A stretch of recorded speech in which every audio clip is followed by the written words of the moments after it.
Every April Fool's Day, my boyfriend joined his childhood friend in the same cruel prank, pretending to propose to me. Last year, I slipped the ring onto my finger, my heart full of hope. Suddenly, the mechanism snapped tight. Pain shot through my hand and I cried out. He apologized afterward and promised that this year the proposal would be real. As such, I arrived carefully dressed, believing him. Instead, I was met with a face full of cake. He reached out gently, wiping the cream from my face as if it were nothing more than a harmless joke. However, this time I took a step back. After 6 disappointments, I chose to walk away. So why was it that, in the end, he was the one consumed by regret? Every year on April Fool's Day, my boyfriend would team up with his childhood best friend to pull the same prank on me. He would pretend to propose. Last year, the two of them laughed like it was the funniest thing in the world, even though my fingers were almost crushed in the process. Later, he apologized and swore that this year would be different. This year, the proposal would be real. As such, when he called me again, sounding urgent and telling me to come to the place where we had our very first date, I believed him. I curled my hair, got my nails done, and spent extra time perfecting my makeup. I picked out a brand new outfit and even drafted the announcement post I was going to share once everything became official. However, the second I stepped through the door, smiling and full of excitement, a thick slab of cake cream slammed straight into my face. Laughter burst out from among the crowd and a girl's voice rang out, bright and smug.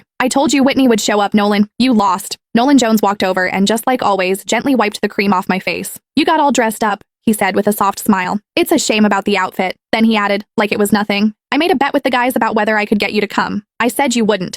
If I won, I'd propose tomorrow. If I lost, I'd propose next year." He looked at me, still smiling. "Sorry, since you showed up, I guess we're not getting married this year after all." I stared at him quietly. "So, you do know what tomorrow is?" He let out a careless laugh. "Of course I do. It's our 6-year anniversary. How could I forget?" The cream clung to my face, sticky and cold. At that moment, something inside me went completely numb. Our anniversary did not even take precedence over a prank, just like I could never beat her. I slipped off the plain couple's ring I had worn for 6 years. "Then let's break up." The sharp, clear sound of the ring hitting the floor cut through the room, and everything went silent. Nolan frowned a little. "Don't make a big deal out of this. It's just some cream. I'll wash it off for you later. You know Sylvia used to go way harder than this. She's already holding back." He glanced at the others. "It wasn't easy getting you here. Don't make it look like I can't even have fun just because I'm in a relationship." Sylvia Lowell made a face, looking upset. "Whitney, it's just a joke. If you don't like it, we'll stop, okay? Why are you talking about breaking up over something like this?" "See, I told you Whitney can't take a joke," someone else said. "You insisted on calling her, now look at what's happened." Sylvia huffed and sat on the couch. The mood shifted instantly. The way everyone looked at me turned cold. She was the only girl in their group, the one everyone spoiled. As long as she was unhappy, everyone would rush to comfort her, Nolan included. The first time I met her, she organized a game of truth or dare. When other people got dared, it was just something a little embarrassing.